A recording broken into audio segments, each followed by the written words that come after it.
Some have had issues with the fact that the chairman is appointed by the federal government. Okay, now let's see if we can see this particular controversy through. If the chairman of INEC is not to be appointed, is it to be voted in? How does the chairman of the Independent National Electoral Commission emerge? Now, I mean, do we have any suggestions about the emergence of an INEC chairman? I mean, in other places, what happens is that it's regular civil servants who run elections. But those kind of places tend to be places where the civil service is, properly structured, is independent, and they watch governments come and go. And they are the sort of, the people who are stable, who are, strong and straight, and they keep everybody on the straight and narrow. I don't know how we would do it here, to be honest. I'm struggling to think of sort of the way that you do it that would be acceptable to all. Yeah. Because, I mean, Yeah. we have...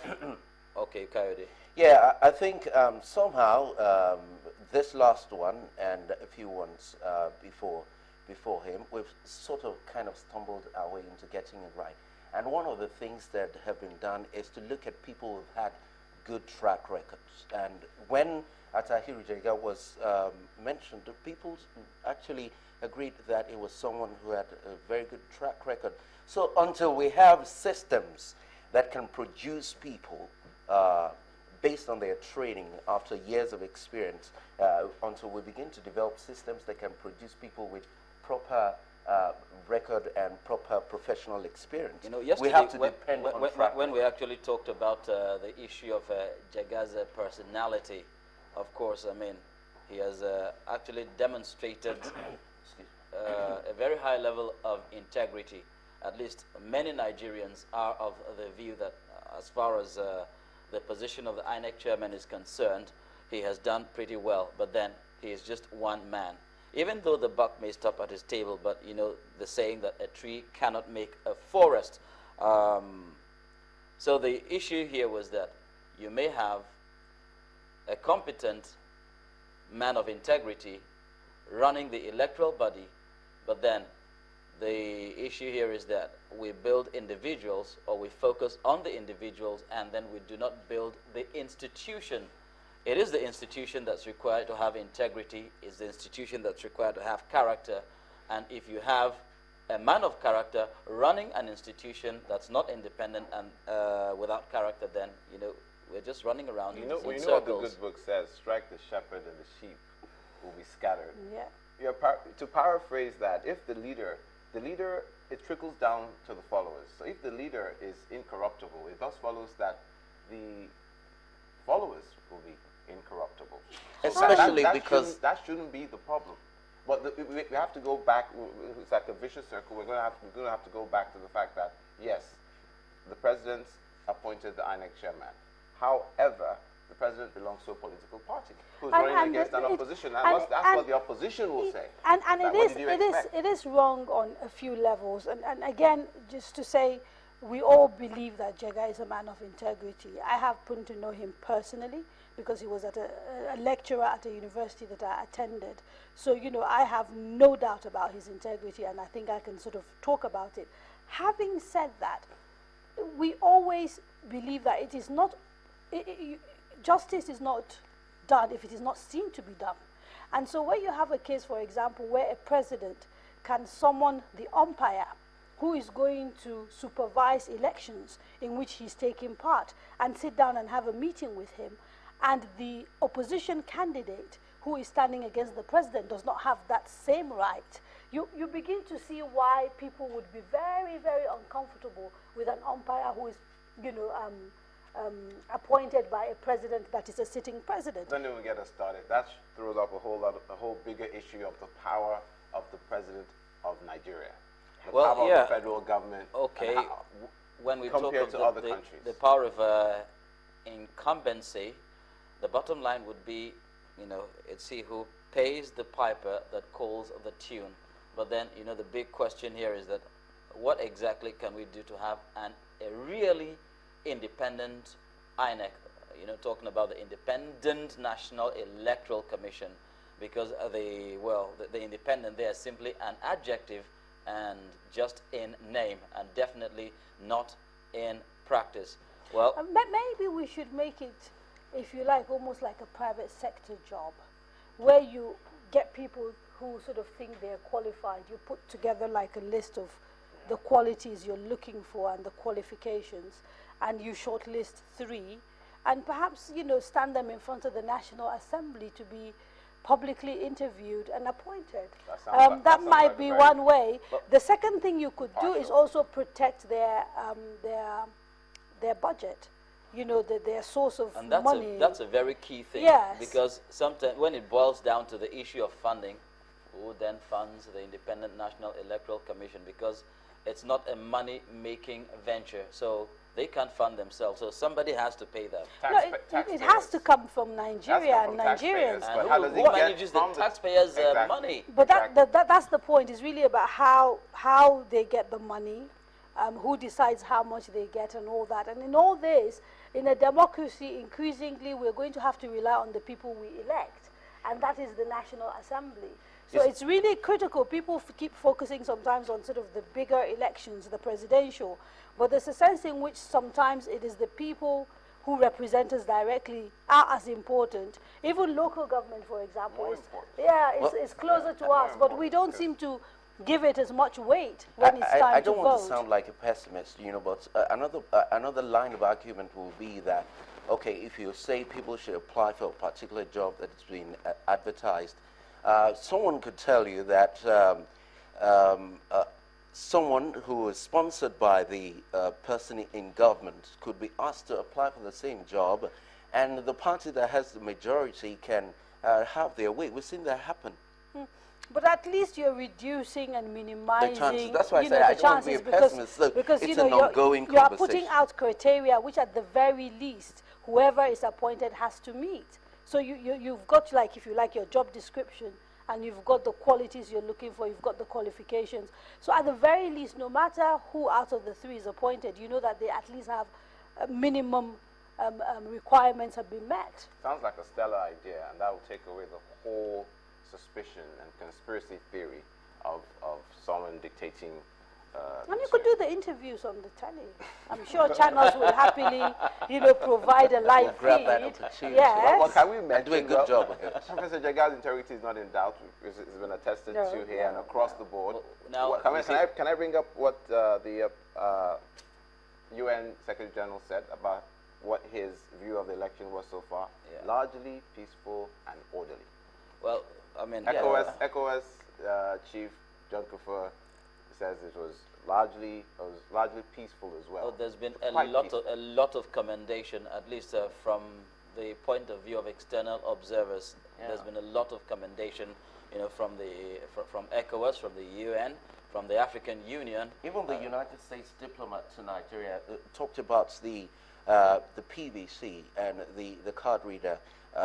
He thinks it's a very good idea, and he thinks it was very well deployed, and the fact that we embrace technology. Even mentioned the fact that he was going to recommend that to his country. So, I mean, undoubtedly, I think the general consensus is, despite the problems we saw in a few places, including violence in places like Rivers, the killing of one APC member, overall the conduct was much better than people thought it would be, and people are happy with it.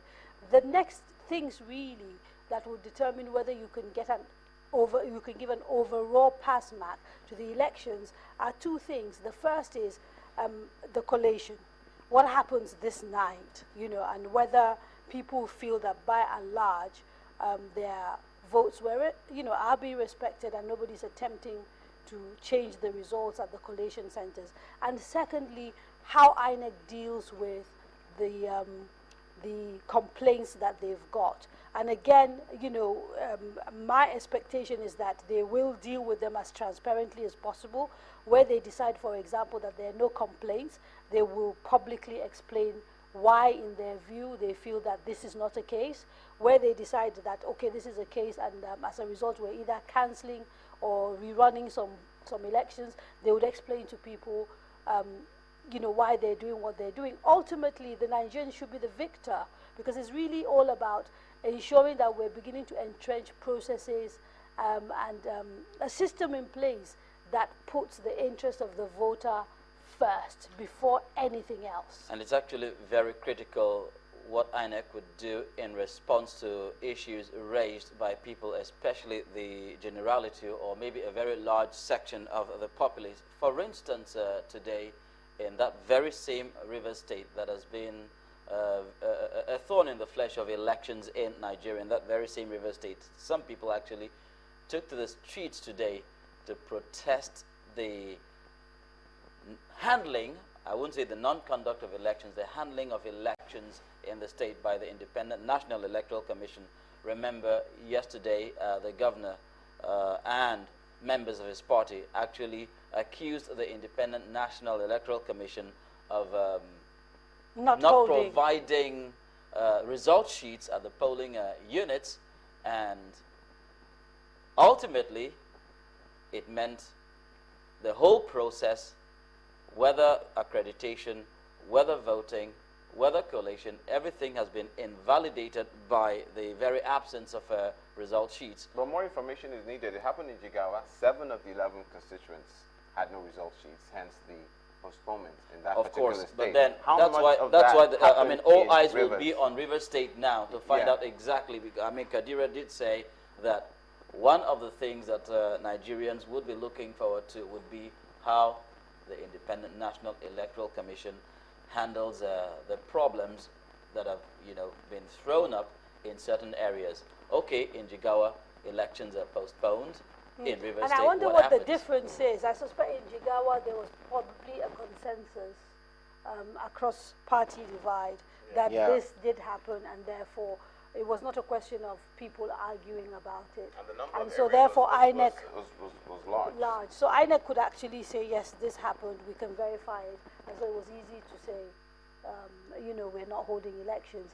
In the case of Rivers, it's very contentious. Yes, because one party is saying this But, happened, I the mean, other party is saying when you have people coming out to protest, I mean, how would you know that these are card-carrying members of any because it is not just supporters of a political party who participate in the electoral process. I mean, you could be neutral, but then what were the numbers, by the way? Because I've not been able to. In River State? Yes, of the people who took to the streets. That was what I was about to say. We should be looking at that report in the course of the program. I don't know what the latest position of INEC is with River State, but it's been hours since we saw the spokesman for INEC, Mr. Kaide, though he didn't particularly come out to say whether they have taken a position. But you see, the APC representatives, and they have gone to the streets, and the PDP, on the other hand, the other party, is saying that they are winning, that they are satisfied with how it has gone so far. INEC, and so we should be careful, INEC has not made a categorical statement about what has happened in River State. So we still have to wait to find out. They should, because it's very sad. It's very, it's very it's a bit essential. unfair to expect them to sort of have an answer immediately, because when that sort of this is a very weighty allegation that has been made against the INEC commissioner, someone who works for INEC, who is their colleague. I think they will investigate it really carefully before deciding. So I think 24 hours might be a little bit too short for them to be able to sort of just find out exactly what is going on. But I expect that by tomorrow, one way or the other, INEC should be able to tell us what their decision is. Kadira, don't forget, at this point we have a collation of results going on. Yes. In some places it has been, the exercise has been completed, results are being announced. But curiously, what is the position of River State? Are they collating results as we speak? Exactly. I don't think it really matters, because if INEC decides that elections didn't take place, they have the power to cancel and make invalid whatever pronouncements have been made. You see, that silence we can't afford to have that silence for too long. Yes, because I mean, you talk about Jigawa and you talk about River State. There has to be a position. INEC should have come out to say, we have reports, and that doesn't mean that's their conclusion. They could say, we have reports that it didn't happen here, it happened here, you know. Is honest, then again, INEC, there'll be the insinuations, is INEC overwhelmed? Exactly, because the resources that were deployed for INEC are said to have been adequate. There have been no complaints as far as I've heard about in terms of funding to get key personnel. If they have enough people on the ground, then they should be able to answer these questions, because they should be feeding to the chairman directly, as it happens simultaneously from all the wards and polling units in Nigeria. Yeah, all right. While we wait for INEC to make that pronouncement about the situation in Rivers State, well, we did say earlier on that international observers have given the electoral process a very big pass mark